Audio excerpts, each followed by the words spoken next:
What's up YouTube? James here from Haventone. Welcome to Metal Mixing Session 1. Today we're going to be mixing Glitch Warp by Haventone.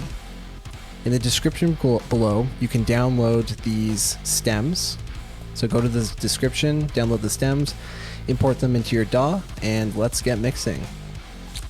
So to start, we're going to start with listening to the mix without the inserts to see where we're starting from. So if you press F3 in Cubase, you can go up here, hit Alt, deactivate the inserts, and deactivate the sends. And let's give it a listen.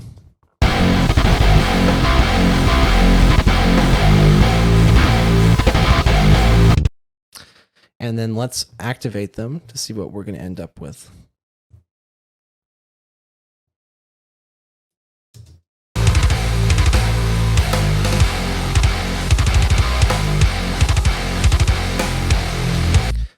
So as you can see, there's quite a lot of heavy lifting going on here with the inserts. Let's start with the kick. Let's first deactivate all the inserts. By inserts, I mean all the effects here. And I'm going to keep the sends on because all the inserts are deactivated. So let's start with the kick. Let's listen to the kick.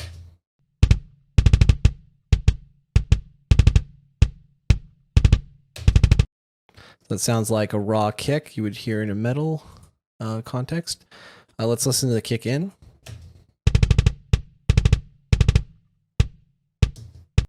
And let's listen to the kick out. So the kick out's kind of like a sub mic to the kick in. So before you do any mixing, you want to make sure that your levels are good. The levels here are as such. So I've boosted kick in to about 4.7 and kick out is about minus 1.5. If kick out is too much, the kick is gonna get quite flubby. So let's listen to that.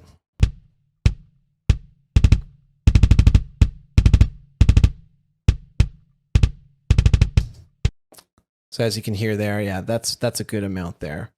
So now let's do the effects for the kicks. So in here, we're using all Cubase stock plugins.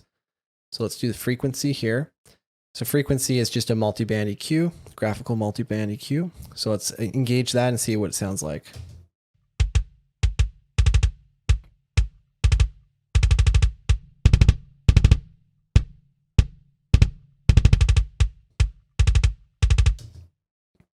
So we're doing some good moves here. So first we want to clean up some of the sub right here with this move here. And then some of the mids we want to take out too, because the kick, we don't want it to have too much mids because it will muddy up the mix. And we want it to be more of a scoop sound for metal sound. And then up here, we are doing a bit of a high shelf to add some sheen. So this will affect the click. So let's listen to each one of these moves by themselves. We'll start with the low cut.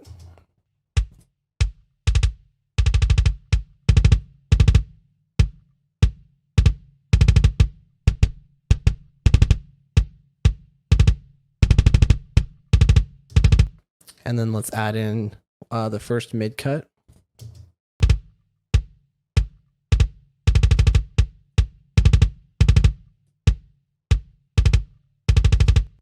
And then the second mid cut.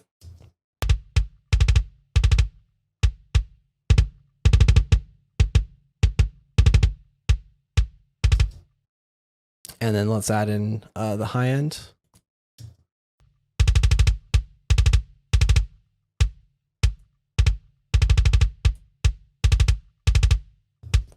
Then the high cut.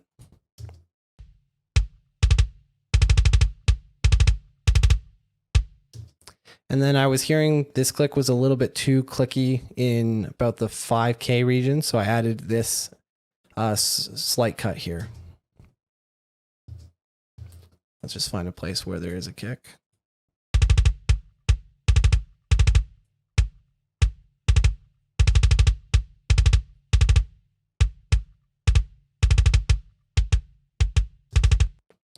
And that's the kick.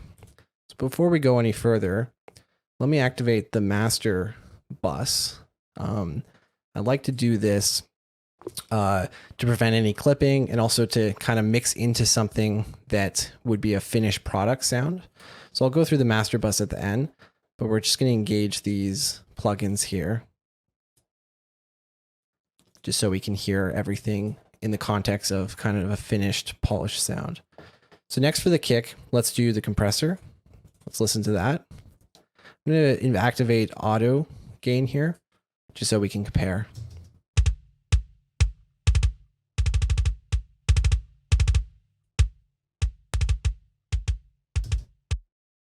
So for the compressor, a technique that I use, and I have used this on all the compression settings here, is to lower the threshold down like so, and then you can really hear the effects of the attack and release. So let's listen to that.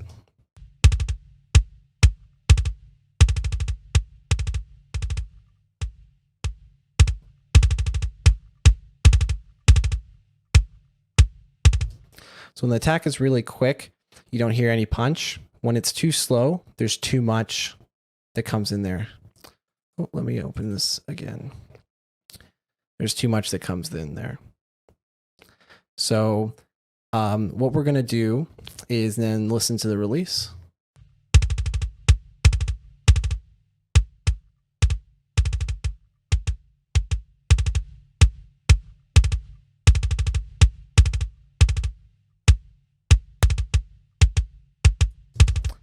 So when the release was too fast, you heard some excitement in the room, some rumbling, high pitched rumbling there, maybe from the snare, whatever. So even though these are samples, you hear some of that.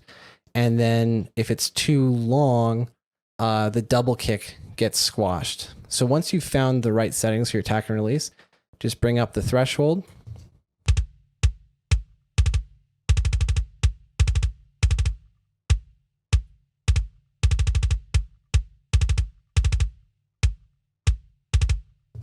And for kicks, I like to have it maybe -6, -5. And the last move here is the dry mix. So when you compress a kick to make it punchy, you lose some of the low end because the low end is right after the attack. So, and we're accentuating the attack. So what I do is I mix in a little bit of the dry signal to get some of the low end. So let's listen to that.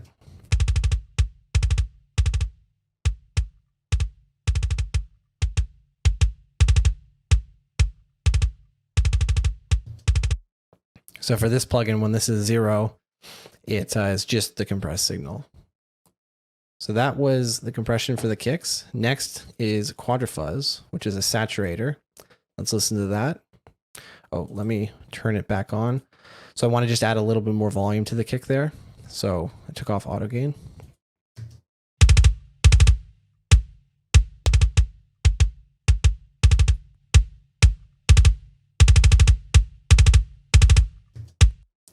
So this adds some sizzle to the kick, some punch, really lets it cut through the mix.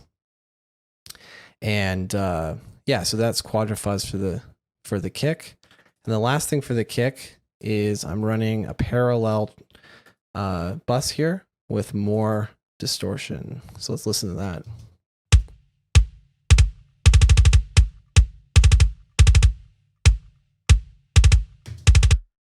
If this is too high, then it's going to get way too flubby.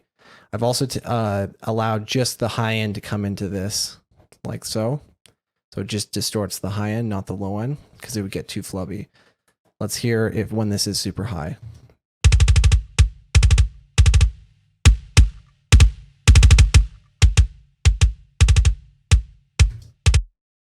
Yeah, so that is the kick. Let's go on to the snare. So for the snare, let's mute the kick. Let's do just the snare, and let's listen to it without any effects.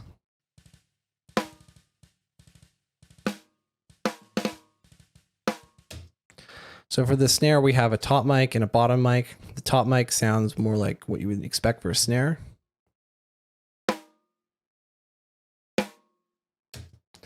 And the bottom mic is kind of like the snares. It's the rustling of the snares.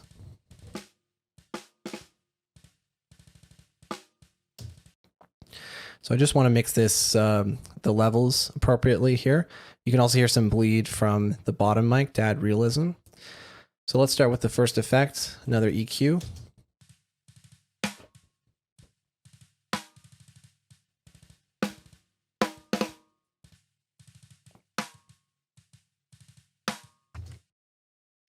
So you may think this is really kind of neutering the snare sound. However, when the snare has saturation, reverb, room sound, everything added to it, it tends to fill in the mid-range. So what I like to do is cut out the mid-range at the beginning, kind of make it just a quick kind of splat and have it like that. If there's too much mid-range, your snare is going to get really boxy. It's not going to fit too well. So this move here, although it makes it sound bad right now, it's going to sound great later. And later when I have all the effects on, I can bypass these effects and you can see they'll get have way too much mid-range. So let's move on to the compressor. For the compressor, I'm using the vintage compressor here. Let's give that a listen.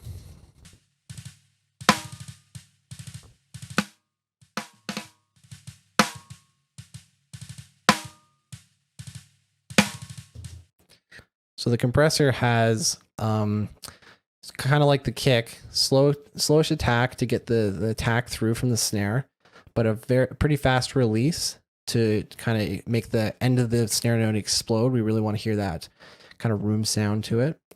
Punch is activated here. It just makes it a little more punchy. And then I've mixed in a little bit of the dry signal here, and I've added a little bit of gain here. So that is the compressor. Next is the saturation. So let's listen to this.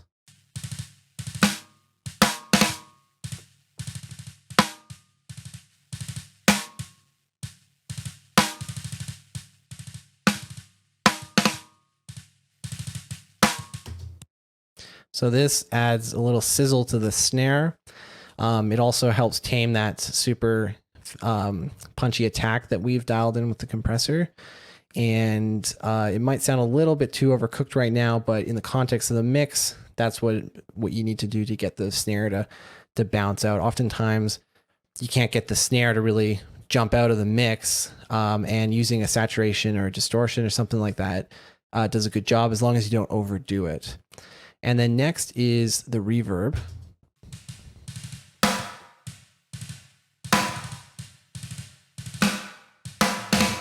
So I've just used in RoomWorks here the drum medium snare reverb. It has, I've set it to about 1 second reverb time and about 50% mix. That's what that sounds like. Now I'm going to go over the crush briefly and just talk about crush because we can see what settings are here, and I'll just run everything through it. So the idea of the crush is to accentuate the end of all the hits of the drum. So you really want to bring up kind of the excitement. So right after there's an attack, we want to make it explode out. And by setting a release quite fast, attack quite fast and a release around maybe 100 milliseconds and doing a lot of compression, so 8:1 here, and pretty low threshold, we get that effect. So let's listen to what this sounds like with just the kick and the snare.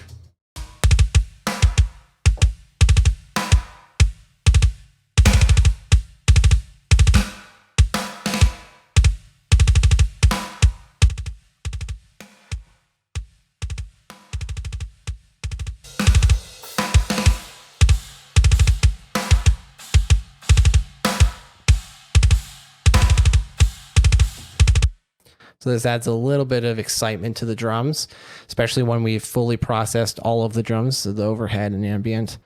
You really hear it more. I'll solo it again when we get to that point. Okay, let's move on to the rack tom. Let's find out where the rack tom actually is, right there. So just zoom in here. And let's set some markers around the rack tom. About there. And let's solo the rack tom.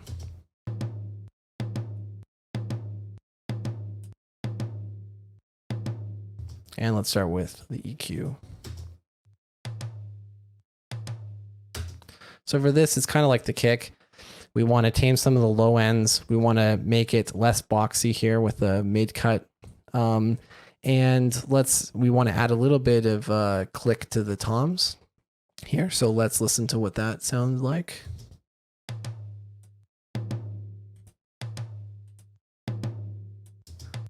All right, that is the EQ for the toms. And here's the compressor. So same thing kind of with the kick. We want some attack, the release set there. Again, whenever I use a compressor, I always use the technique where I just pull down the threshold and set the attack and release appropriately. So let's listen to this.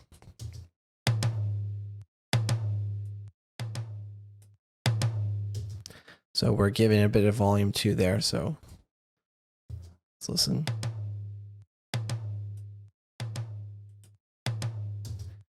So that's what the compressor is doing. Just giving it more excitement and energy, more attack. And then we have a quadrifuzz. This just kind of cooks the tom, makes it come out a little bit more there. And now we have some reverb. Just give the tom a little bit of life. And then we have another reverb here. This gives a little bit of a delay sound, which can sound pretty cool in a context of the mix if there's space for it. So that is the rack tom. Next is the hi-hat. So let's find a place where there is hi-hats over here.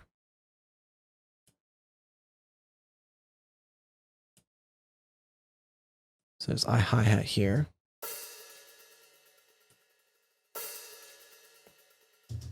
So for the hi-hat, we just want to tame some of the low end. It's not necessary in this context. So I've done this move here, cut out all the low end, done a mid cut as well, and then tamed a bit of the highs.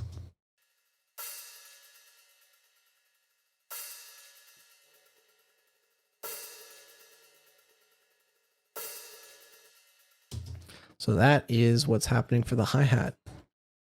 Next is the overheads. So for the overheads, our aim is to tame some of the low ends, also tame where the cymbals cut through. So I'm taming some of the low end here. And right here, this is the big move for an overhead. We want to make sure that the cymbals aren't clashing too much with the guitars and synths and other instruments. So we do a cut here, and the amount of the cut really does depend. So I'll show you what that sounds like.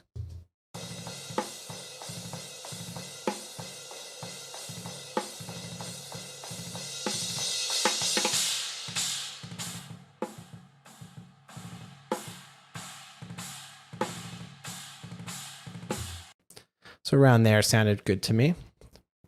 So that's the big move there for overheads.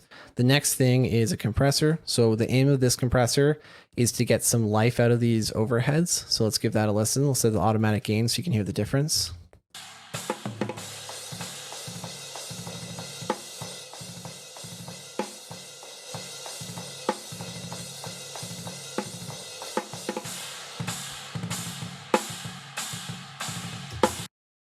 And again, I use the same technique to dial in all my compression as before, where I bring down the threshold and set every setting that I need to set. And that's the overheads. Pretty quick and simple there. And then for ambience, this is the room mic of the drums.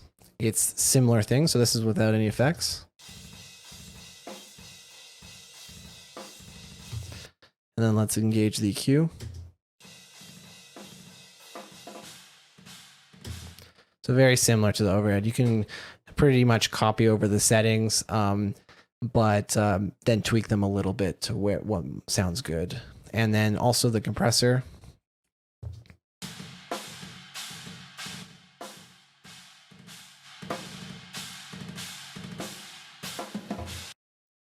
And those are all of the drums here. So let's listen to that snare again without the mid cuts. Now in the context of a drum mix.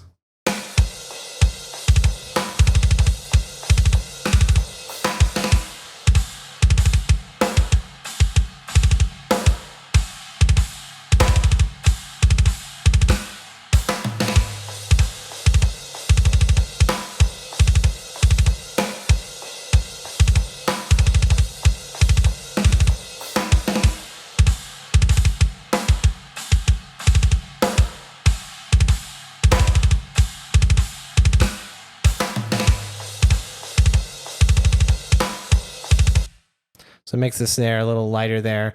There's too much mids, especially when we add the the bass and the guitars and the synths.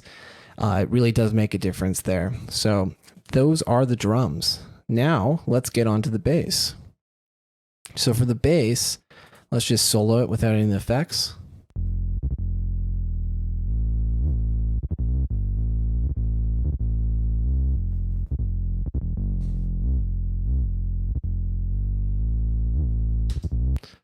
So it's a synth bass. So let's start with the EQ.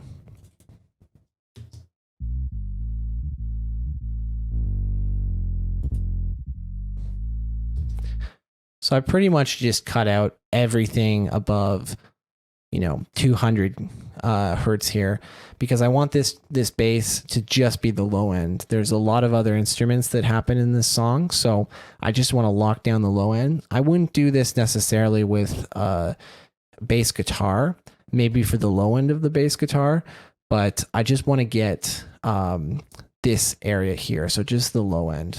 So that's that move there. And then next is a compressor.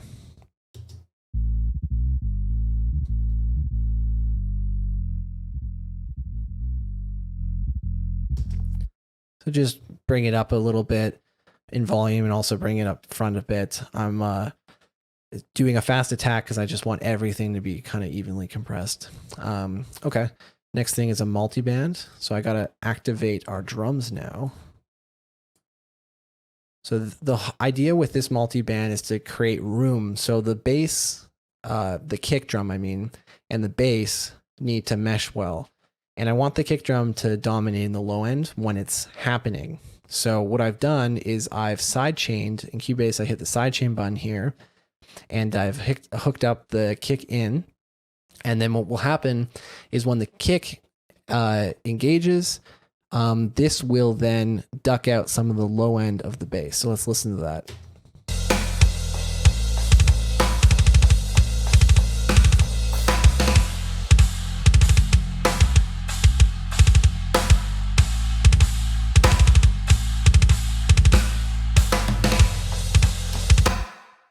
So it mixes with the kick drum much better with this move. I've also been able to increase the low end of the bass because there's now room for it. So when the bass, when the kick drum's low end isn't there, then I can bring up this and kind of fill it in nicely. So that is the multiband compression. And then last is the limiter.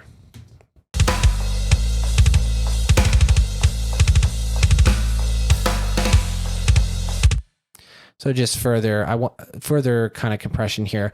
I just want this bass to be like a brick wall, like just like no dynamics. I want it to be very consistent, and that limiter then further achieves that as well with the compression. So that is the bass. Next is the guitar. So I provided 3 guitar tracks here. So I've provided the MIDI guitar here. So if you have Bridge Lite or any other guitar software, VST, you can just use that and mess around with the notes. But I've also provided the DI and the amp tone here. So for this, I'm just going to use the amp tone, and I have a video on dialing in a great metal tone with Bridge Lite. So check that out if you want to see how to do that. So for the guitar, let's listen to it now. Let's just solo it for now.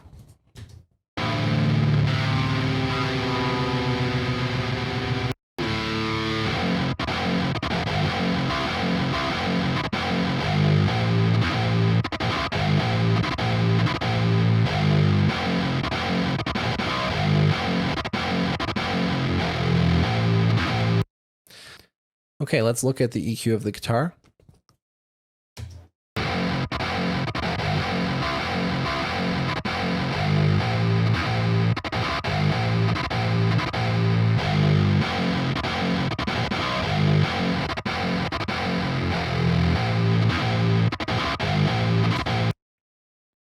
Okay, so for this, what we want to do is take out some of the sub here, tame the high end here, add a little bit of sheen on the top there. So the sheen is actually a great way of getting your guitars to come out a little bit more. Let's listen to that.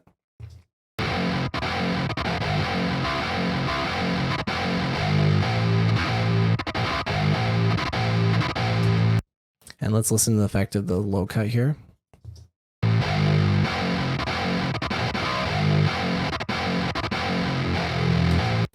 Takes out some of that really sub. And then let's listen to this low boost.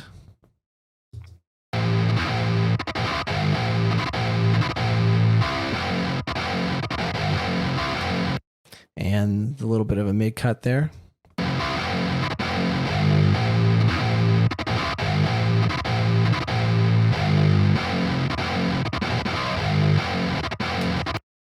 Just makes it, it's a little bit too much mid-range, so I just pulled that down just a little bit.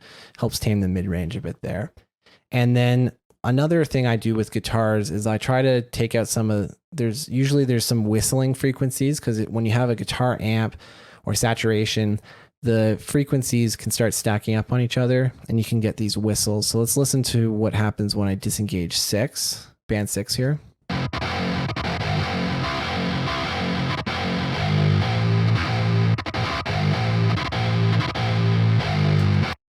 So you can hear a little whistle there.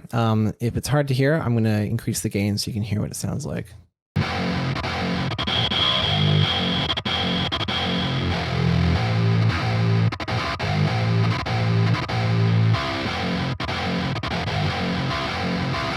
So that's one of the whistles. Let's listen to the other one.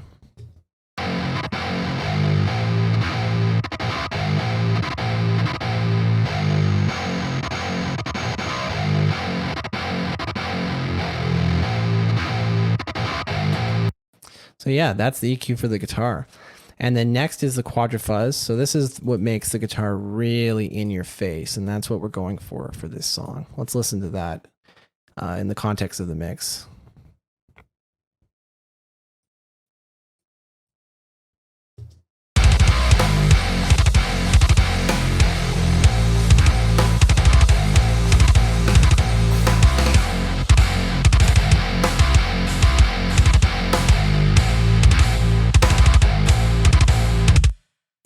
So as you can hear, without the quadrifuzz, the guitars are not coming through. So especially with all of the synths that are happening, that quadrifuzz is quite a big move there.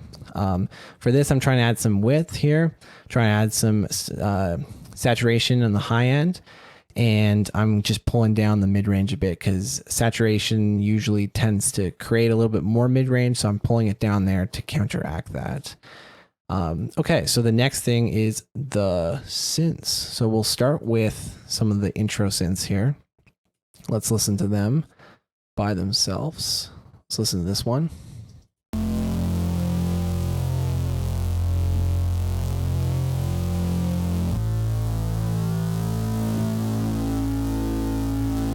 So here we just want to tame some of that high end and that low end.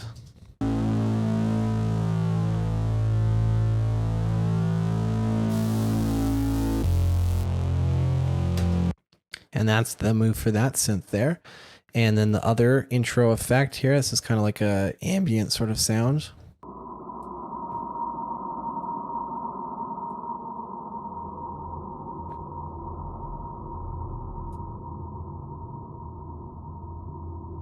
So again, just taming it a little bit, the low end, some of the high end there. And then let's listen to the guitar dub layered, synth layer, I guess, call it.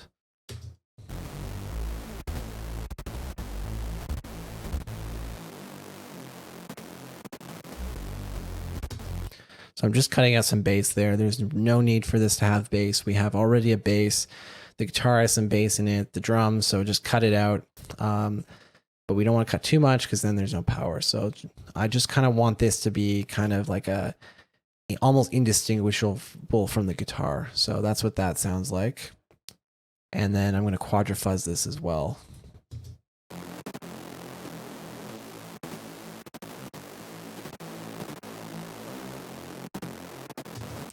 Just bring it out a little bit there. And then we have the lead synth right here.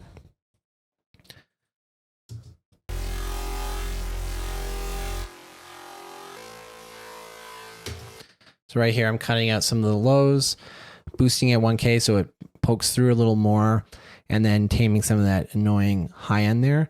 I'm also cutting down the volume here so I don't hit the compressor as hard. So let's listen to it with the compression too.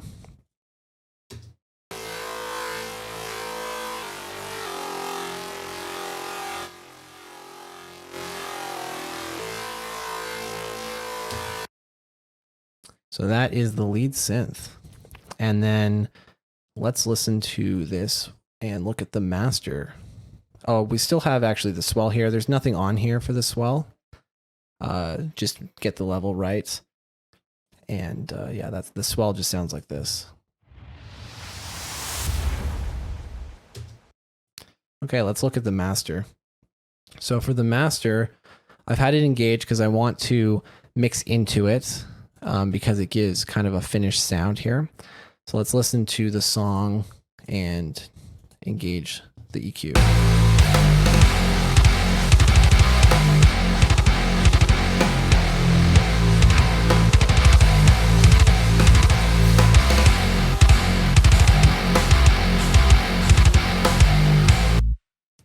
Yeah, so that's what the master EQ sounds like. Taming some of the lows, adding a little bit of low end there, scooping some of the mids, and then the sheen here, that's really the important part. And it's important to set this at the beginning because you want to compensate for this happening.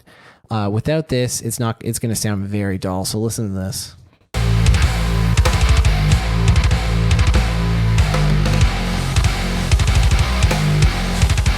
So yeah, you just lose all your energy there. So I would set this at the beginning. Don't set it at the end because it's going to get too harsh. So set this EQ at the beginning of your mix and then mix into it. And the next is a soft clipper. This is more for just volume. We were hitting the maximizer too loud. There is a little bit of saturation here, but it's not too much. So it's just it's really just volume right now. So I'm just going to leave that there. And then the last is the maximizer. So the maximizer in Cubase, it's okay. The limiter, I wouldn't use it for this. It doesn't sound right. For this, I've just set classic, not a lot of optimization, and soft clipping to add a little bit more warmth to it. So it's clipped, so it's like saturated a little bit. So this is just to prevent any clipping. And then I look over here. If you go to the right panel here, go to meter, set to LUFS, loudness at the bottom, you can see that you have your LUFS here. So I just listen and look.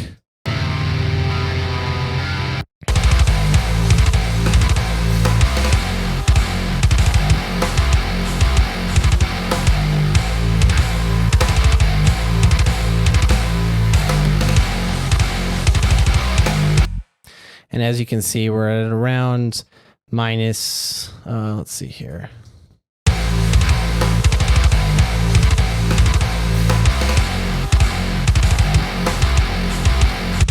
So we're around -9, and that's pretty good for a metal mix. I would be anywhere between like -8, -10. Those are good numbers for your loudness. And then the last thing is automation. So for automation, what I want to do here is just add a little bit of excitement right at the beginning. So I've done an automation right at the beginning. So the volume actually jumps up about 1 dB when kind of the main part of the song hits. So listen to that.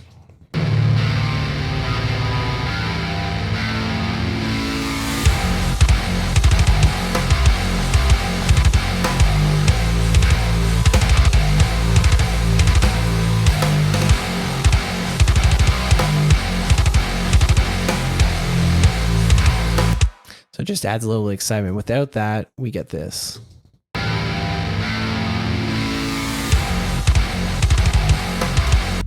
So less excitement there. So that's a good automation. And then another automation here is I want the leads to be kind of a little bit louder during when everything's happening. And then I want them to turn down just slightly here when the guitars stop like that.